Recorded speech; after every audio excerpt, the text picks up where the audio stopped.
오늘 말씀의 주제는 영적 싸움입니다. 신앙생활 자체가 영적 싸움이라는 것을 잘 알고 계시리라 믿습니다. 예수 그리스도를 믿자마자 영적 싸움을 경험하신 분들도 계실 것이고, 지금까지 영적 싸움 자체가 무엇인지 또는 경험하지 못하신 분들도 계실 것입니다.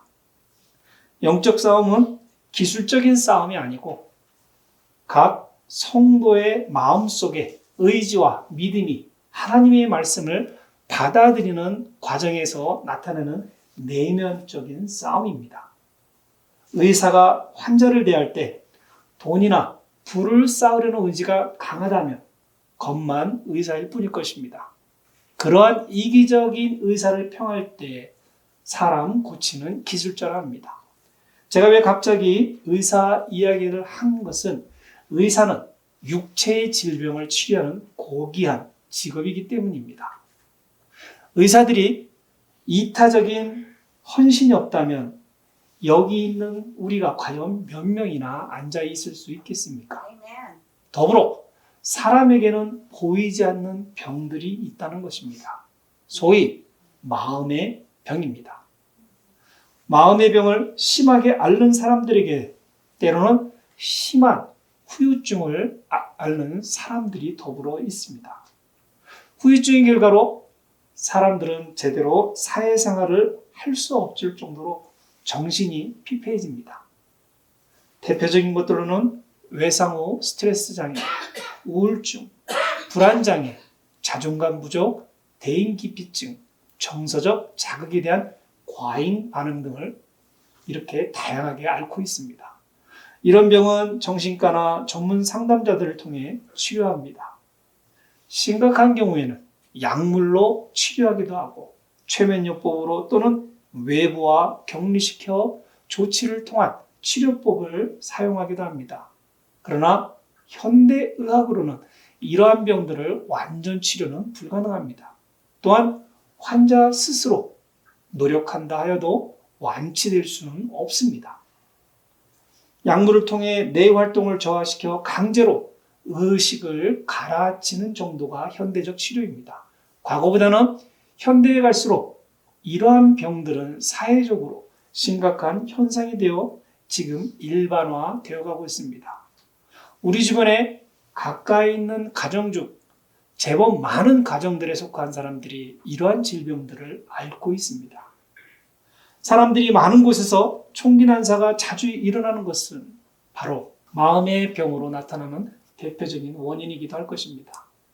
저는 다양한 외부적 충격 때문에 발생하는 정신적 문제보다는 이를 받아들이지 못하는 심약한 마음의 요인이 더 큰 문제가 발생할 수 있도록 한다는 것입니다.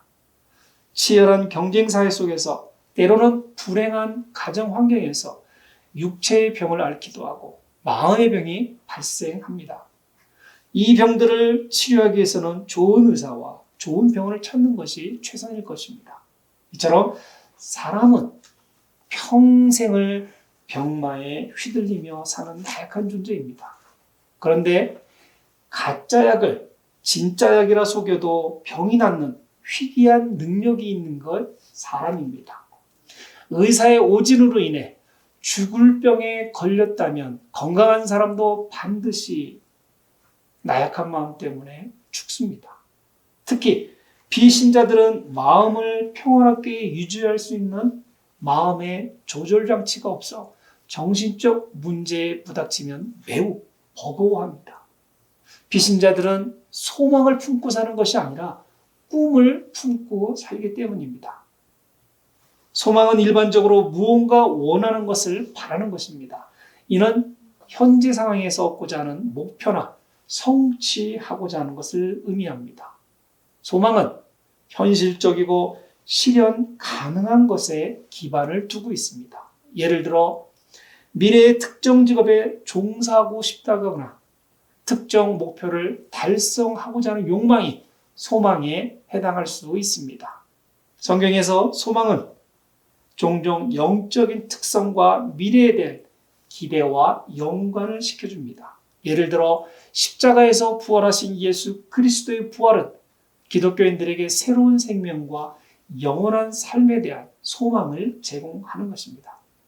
또한 성경은 하나님의 약속과 충실성을 믿음으로 받아들이고 있는 기독교인들에게 힘이 돼주고 소망을 주는 것이기도 합니다.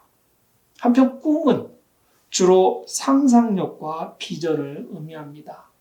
꿈은 현재의 제약을 벗어나서 미래나 이상적인 현실을 그리는 것입니다.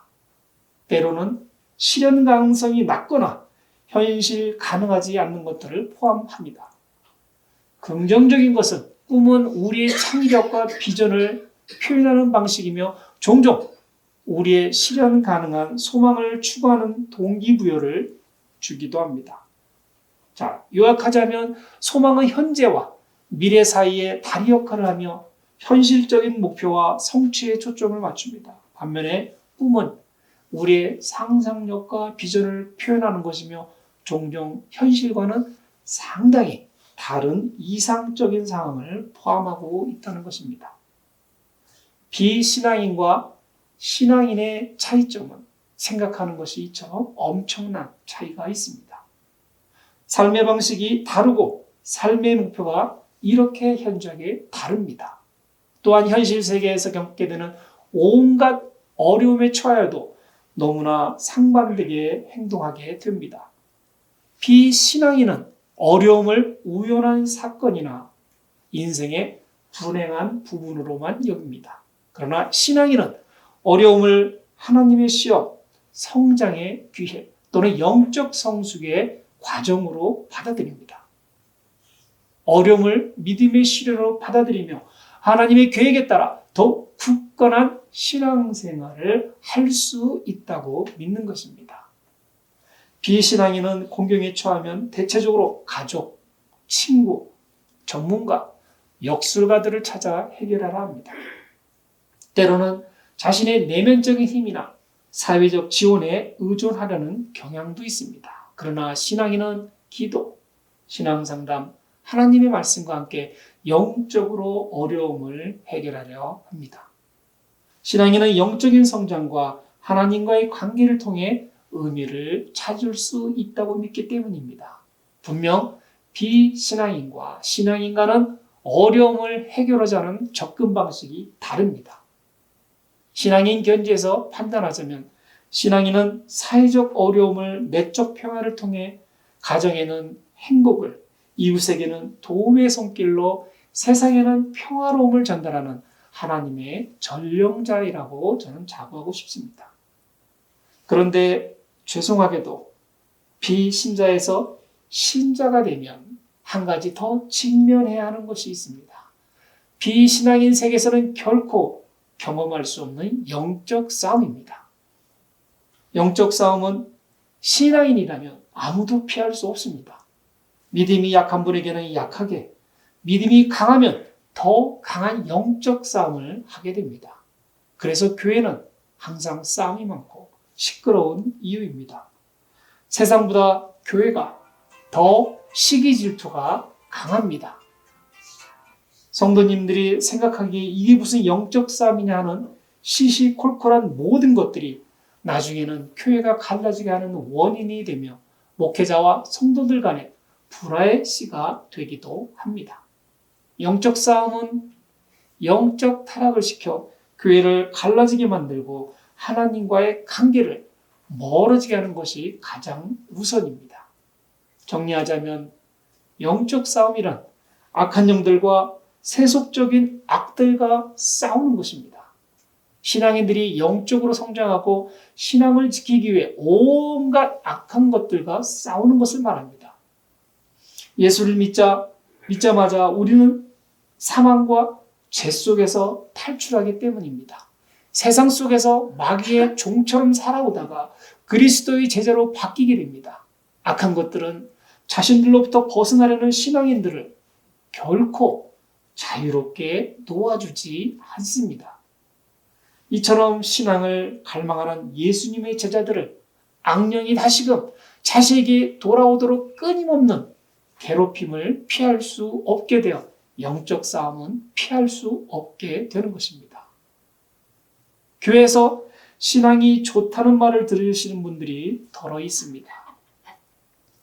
신앙이 좋다는 뜻은 싸움을 굉장히 잘한다는 뜻입니다. 주먹질을 잘한다는 뜻이 아닙니다. 이는 세상의 악한 영들을 상대로 영적으로 지지 않는다는 의미입니다.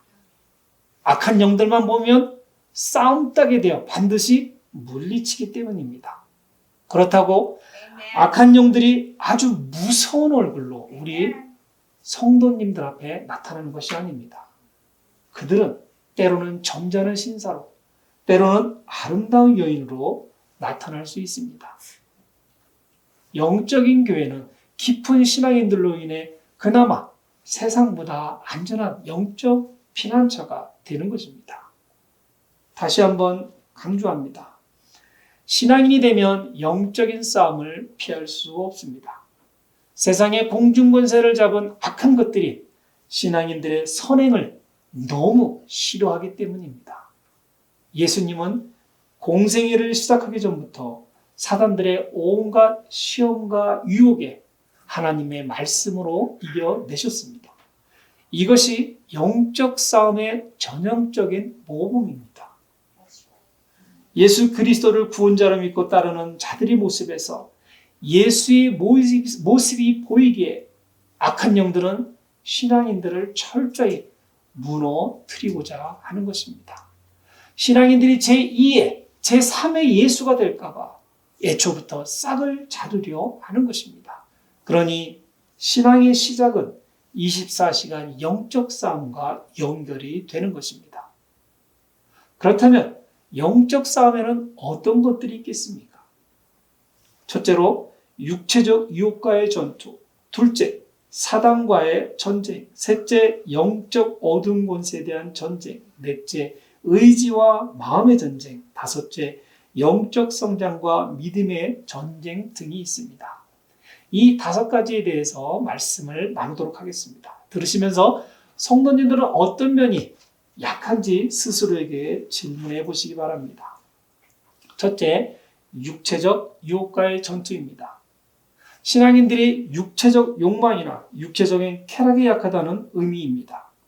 폭넓게 해석하자면 삶에 필요한 적절한 것보다 더 많은 것들을 원하는 유혹과 싸운다는 것입니다. 남의 것이 더 좋게 보는 욕심이 많이 우리 인간들에게 존재합니다. 사람마다 다르지만 어떤 분은 먹는 것에, 잠자는 것에, 필요 이상의 사치에, 외모 주상주의 유혹에 빠져 쉽게 넘어갑니다. 기독교에서는 육체적 유혹은 영적 싸움에서 가장 중요한 한 측면으로 여깁니다. 자신을 방어하기 위해서 자기 통제가 절대적으로 필요할 때입니다. 육체적 욕구를 통제하고 유혹에 굴복하지 않고 올바른 선택을 할 수 있는 지혜를 가져야 합니다. 자기 통제를 잘 유지하기 위해서 도덕적인 측면과 성경적인 측면을 확실히 이해할 수 있어야 합니다. 기도와 교회 생활에도 충실해야 합니다. 기도를 통해 하나님의 도움을 구하고 교회 생활을 통해 영적인 지원을 받아야 합니다. 그리고 성경 공부를 통해 온갖 육체적 유혹에 대한 조언을 받아들이셔야 합니다. 성경을 읽고 이를 실천하려 할 때 육체적 유혹에 대항할 수 있게 될 것입니다. 이런 경험이 있다면 간증을 통해 다른 기독교인들에게 도움 주시고 스스로 영적으로 성장할 수 있기를 바랍니다. 자, 둘째, 사탄과의 전쟁입니다. 저는 싸움이라 하지 않고 이 부분에서만큼은 전쟁이라 하였습니다. 사탄은 종종 믿음을 시험하거나 믿음의 발전을 방해하는 악의 근원이자 신앙인이 하나님과 대립하도록 유도하기 때문입니다. 잘 알고 계시지만 사탄의 주요 목표는 하나님의 계획과 사람들의 영적 삶을 방해하고 파괴하는 것입니다. 사탄은 육체적인 욕망이나 권력을 기반으로 신앙인들을 유혹하고 그들의 마음을 흔듭니다. 생각보다 많은 신앙인이 첫 번째 사단의 유혹의 바다에 빠져 허우적거리게 됩니다. 그리고 상대방의 실수를 비비 꼬아 다른 신앙인들에게 오해와 그릇된 생각을 심어줍니다. 이로 인해 서로를 불신하게 만듭니다. 사람 마음의 불신은 곧 외부로 향해 불신의 행동으로 표현하게 되어 있습니다. 결국 평화와 상생은 깨지게 됩니다. 서로 원수가 되는 것입니다. 사실 실수는 의미 없는 행동이나 말들 중에서 발생합니다. 강단에서 말씀을 전하는 저도 생각보다 많은 잘못된 행동과 말을 합니다. 하지만 우리 성도님들은 저를 이해해 주시고 용서해 주십니다. 이처럼 저에게 용서해 주시는 것처럼 다른 성도님들의 행동의 실수나 말의 실수를 용서해 주신다면 사단은 아마도 우리 교회의 그림자조차 얼씬하지 못하게 될 것입니다. 세 번째, 영적 어두운 권세에 대한 전쟁입니다. 이는 전적으로 신앙적 싸움을 의미합니다. 달리 표현하자면 세상의 복음을 전하는 싸움입니다. 목회자 입장에서 말씀드리면 우리는 어두운 악한 영의 무리들에게 밀리고 있는 중입니다. 과거보다 신앙인의 숫자는 세계적 인구 증가로 인해 2배 이상 증가하였습니다. 그러나 현실은 몇몇 대형교회를 제외하면 교회가 텅 비어가고 있습니다. 부활절이나 추수감사절이나 크리스마스 때를 제외하고는 대부분의 교회는 빈자리가 어느 정도 채워집니다. 그러나 일반적인 주일 예배는 빈자리가 훨씬 더 많습니다. 그리고 출석교인들의 연령대가 한쪽으로 몰리고 있습니다. 특히 교회에 중추역할을 하는 30대에서 50대는 거의 찾아볼 수 없습니다. 이는 교회의 잘못도 있고 목회자들의 잘못도 있고 신앙인들의 잘못도 있습니다. 하지만 사회적 대세이기 때문이라 우리는 변명할 수 있습니다. 바로 이 변명이 영적 어두운 권세에게 힘을 몰아주는 것입니다. 우리의 변명과 핑계가 악한 영들에게는 적당한 명분거리가 되는 것입니다. 성도는 하나님의 말씀에 변명과 핑계로 대하는 것이 아니라 순종에 필요한 것입니다. 우리가 진실된 순종으로 신앙생활을 하고 있다면 우리는 결코 악령들에게, 악한 이들에게 패하지 않을 것입니다. 네 번째, 의지와 마음의 전쟁입니다. 영적 싸움은 종종 성도의 마음과 의지의 영역에서 발생합니다. 즉, 성도의 부정적인 생각, 감정, 그리고 믿음의 동요와의 싸움 같은 것을 의미합니다. 어찌 보면 성도의 내면에서 다양하게 발생하는 갈등과의 싸움이라 할 수도 있습니다. 현대인들은 자기 통제와 절제에 대하여 많은 훈련을 받으며 성장합니다. 그만큼 자기 통제와 절제가 약하다는 반증일 것입니다.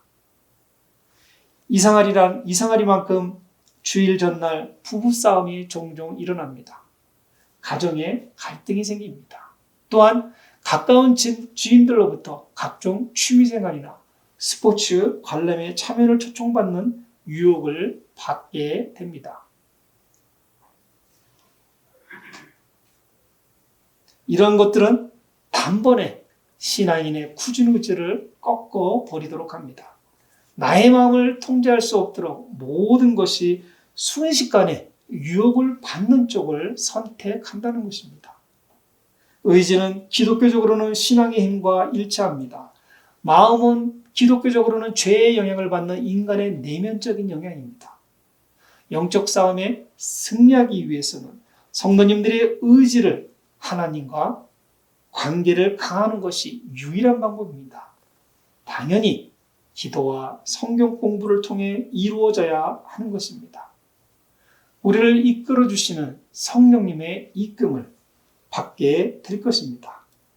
자, 다섯 번째로 영적 성장과 믿음의 전쟁입니다. 이는 개인이 하나님과의 관계를 깊이 있게 만들고 영적으로 성장하기 위해 겪는 믿음과 의지의 갈등을 의미합니다.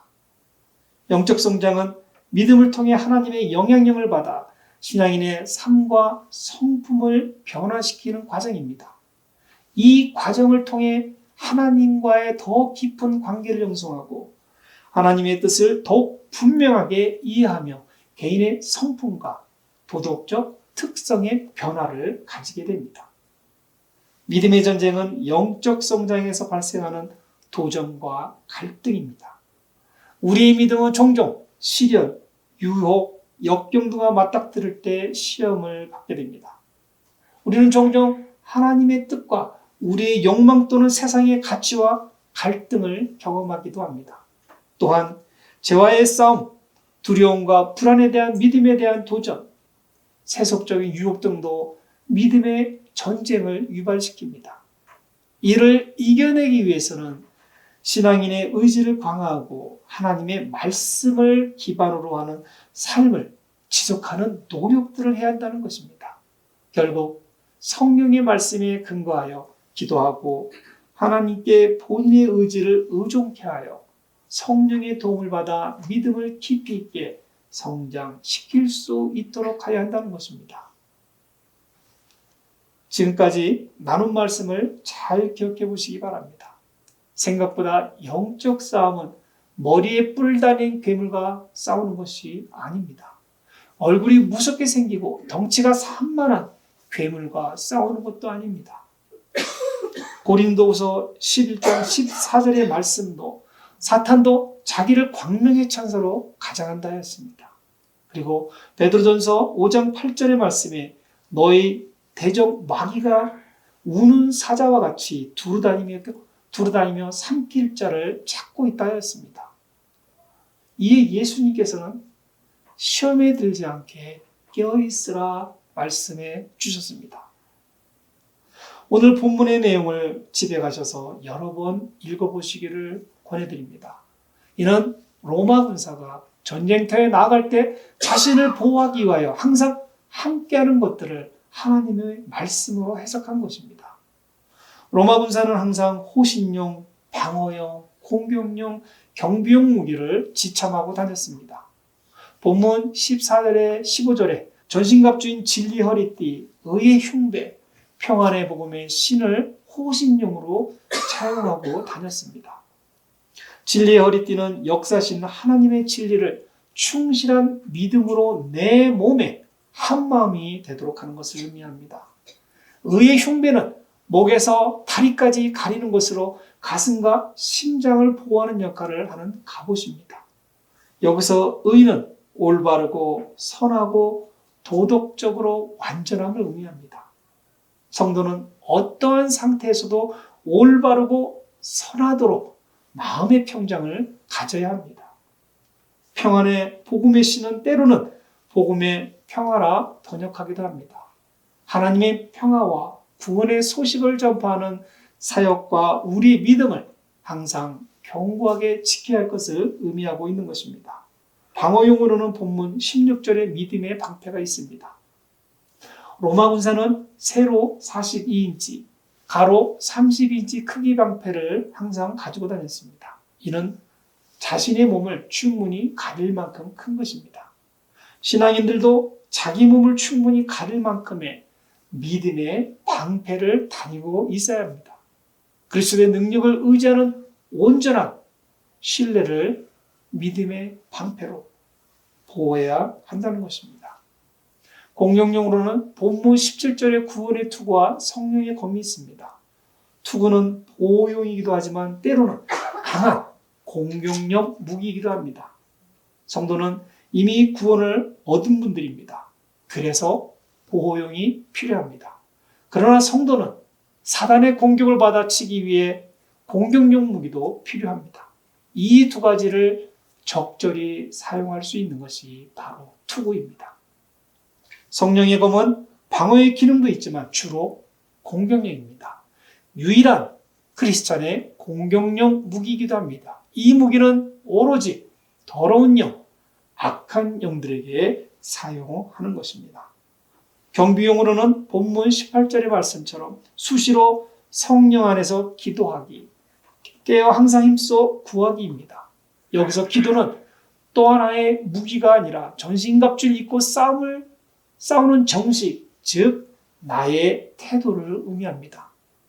모세가 아멜렉과의 전쟁에서 두 손을 높이 들고 기도할 때 전장에서 이겼습니다. 반대로 손이 내려갈 때 전장에서 불리해졌습니다. 아론과 홀은 오랜 기도에 피곤한 모세의 손을 붙잡아 손이 내려오지 않도록 하였습니다.